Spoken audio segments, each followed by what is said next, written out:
even if it was an emergency.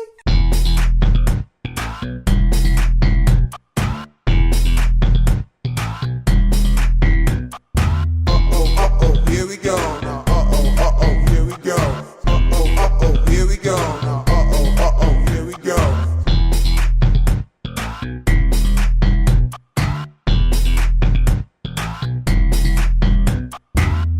All right, so welcome to the Pizza and Hummus podcast. I'm Vince with the talented Richie. Hey.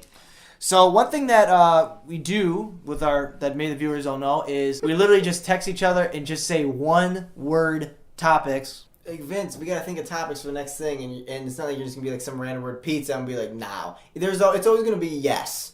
Yeah, I'm never gonna. it's just one word, and sometimes when you send me stuff, I go, okay, I don't know what this means, but he's probably got something. Yeah, he's got something working, something. And then we just go from there. Liquid peanut butter. Oh, he's in. He's That's got this whole topic in itself. There's something there, and hope that I can add and bounce. I have some liquid related peanut just butter take- stories. Do you have some liquid related Never peanut heard butter of it. stories?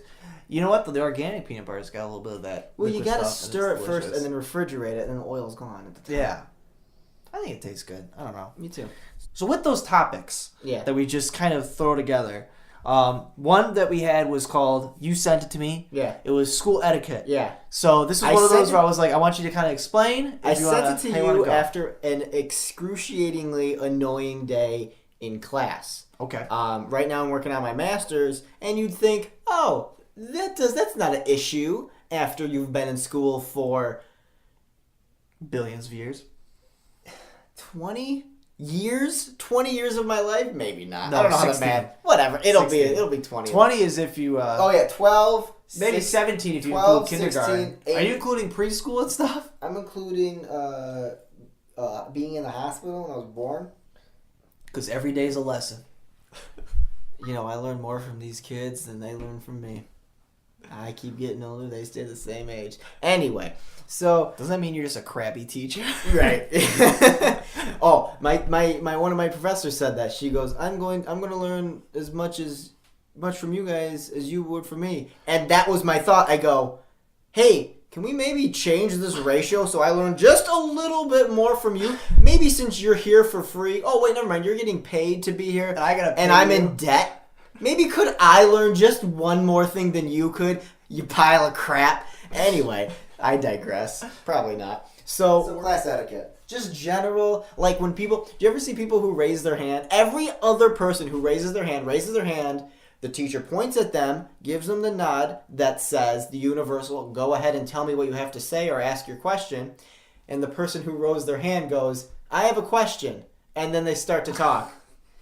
Hey, Jim and Bill, every teen, we know you have a question. You did the thing that says, I have a question with nonverbal cues. Someone pointed at you and said, do the thing that we know you're going to do, but you don't have to say anything to preempt it because you did with your hand. And then they do anyway. I have a question.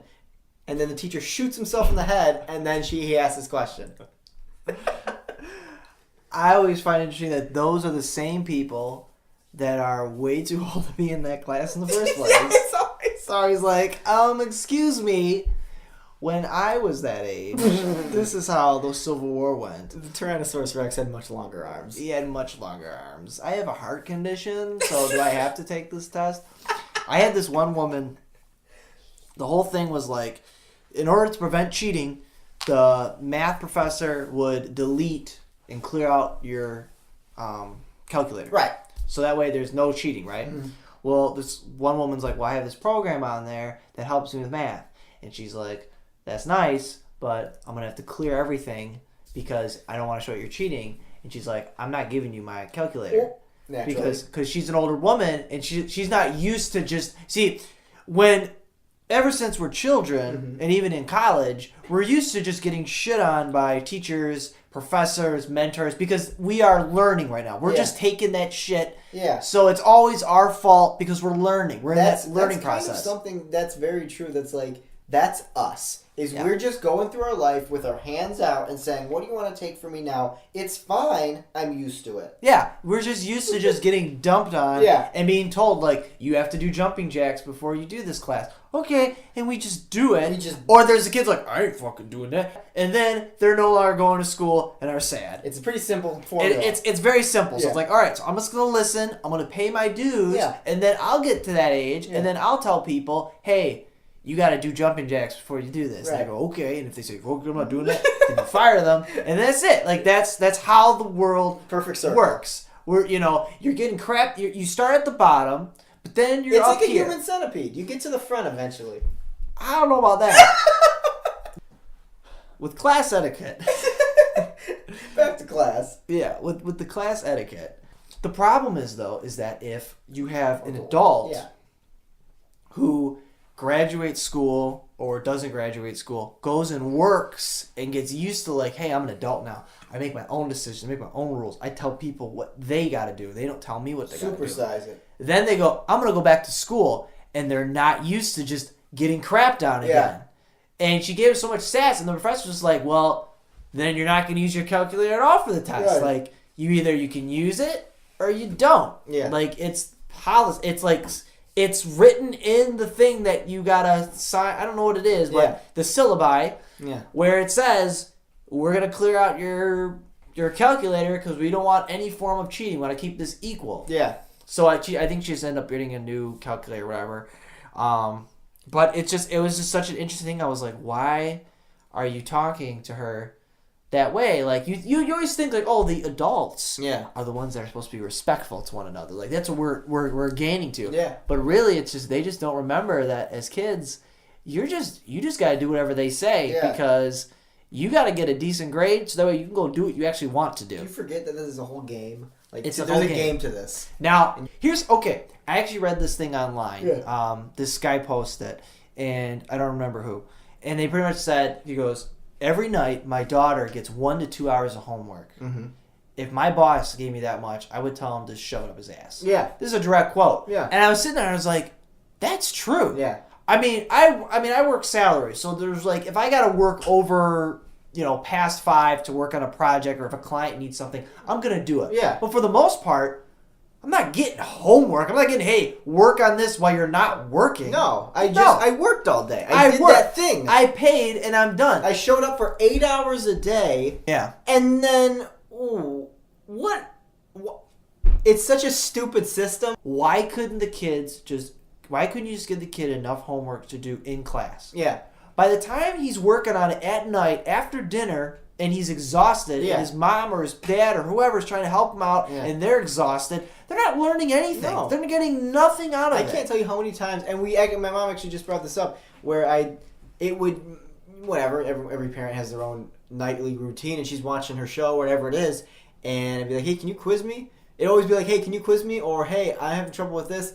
And it's like, it's always like such a depressing scene of the whole house is dark, the TV's on pause, there's one light like you're in an interrogation room hanging across the kitchen. That's the only light on because you're the only one stupid enough to be up working on homework because you're the only one with such an unlivable lifestyle of being in full-time school. It's the dumbest thing ever. And everyone's huddled around you because no one else, all these higher-ranking adults can't understand why you have to know how many apples Bobby has after trading Susie 3 apples, but Susie ate one of the apples, but the apple got digested and now she's eating the apple she already digested. I blacked a lot of that out. I hated school so much. It's 6th grade. I'm on the bus driver. I hate the bus. Part of it was the bus driver who was, it doesn't make sense to say that she always was trying to get us in trouble, but she was, and she just blamed us and yelled at us to where I asked my mom to drive me to school. I started asking her to drive me to school, which I don't ask lightly. That's not the kind of guy I am. So you don't ask your mom to drive you? No. And so she's like, wow, well, whatever. And then one day, I don't remember what the story was, but blah blah blah blah blah. She tried to get us in trouble again, and then she dropped us off at the bus. This is 6th grade, And as she's driving off, or as I'm getting off, I give her the finger and I yell, F you. Oh, dude, you can't do that. You know how many windows, mirrors, and stuff they have right in the back? And then she drives like 20 feet, she stops, and she opens up the door again, I heard what you said. And then she drives off. Oh, man. And I'm like, oh. So it was a real quiet walk away from the bus Just stop that back to my hit. house, and I'm like, oh, what's going to happen? So I go to school the next day, and the principal's there, and I'm walking into school, as you are, into the front, where everyone funnels in, and he's reading a note. He has something in his hand, a piece of paper, and I'm assuming it has my name on it, because he looks at it, looks down at it, looks at his hand, looks up at me, looks down, looks up at me, and then I went and then he brought me into his office, and I'm like, okay, this is related to yesterday. What else would it be? And he sits me down, and he goes, now Richard, I was surprised when I saw your name show up on my desk. And in my head, I'm like, how are you surprised? This is the first time we've met. You don't have a predisposition about how I am. I could have always been like this for all you know. Well, wait a minute though. So wait. I think he was surprised because he never knew he didn't know you existed, and now you exist. Like, wait, this kid's been here for this many years. This scoundrel. Yeah. She said you said the F word to her, and he leaned in as in like, and why, I don't know why this was my first thing. I just go, that didn't happen. I lied so straight-faced. I go, and that never happened. And I went into this big fit of like, every time I go on the bus and this and that, and I never did that. Little tear. I cried a little bit. That's what you gotta I'm do. 12. Anyway, That's how and you he gotta goes, sell it. He goes, okay, nothing happened. And then he called my mom. And my mom, thinking so highly of me, Yeah. she goes, Richard's she insane. called him the next day screaming at him because in her heart of hearts, she knows it didn't happen, even though it totally did. I told her like last week that it really did happen, and she goes, what? I yelled at your principal for nothing? She tore into him, screaming over she's not like this either. This isn't her, me asking, whatever. And Yeah. she's laying into him, and Bubba, I never got in trouble. All you gotta do is cry and get your parents to scream. You won't get in trouble. It's the most... It's the solution to It's the solution everything, to everything. especially our generation. But here's the thing. I was in the right because she really was the worst. I don't swear at adults lightly. I'm not some It never happened again, and it never happened before then. Yeah. Unless it was under my breath. Yeah. But it was the funniest thing to where... So this is a true story, too. Is when that happened... My mom goes... First she hears the news. This is before this yelling and everything. First she hears the news. And she goes, Richie, is this true? I go, no, it's not true. And she goes, okay, let me go tell your dad. And then, like, just pantomime... Like, not pantomime, but mouthing it. I mouthed the F word. I was like, ah. And she saw me, and she goes, you're not making a good case that this didn't happen. Clearly, this is in your vocabulary. As a Fucking bitch. as a flicker off. As a 12-year-old, you're not going to tell Dad, are you? It was the greatest thing ever at the end of the year to be the bad kid because the teacher is always like, I'm going to miss you so much. You were such That's what it always was. The kids were always like... And the good kids, they were like, yeah, get the fuck out. How would you miss me? Yeah. I always rose my hand and had good questions. Yeah, and everyone thinks, okay, well, maybe that's because she's happy that little bastard's leaving. That's probably it. And I go, it probably is, but still. Yeah. You know, I wanted that appreciation. It was always such a backwards thing of, like, the kids who were always like, hey, Miss Smith, you're fat. All year, and then the end of the year, she's like, and I'll miss you the most, Jimmy.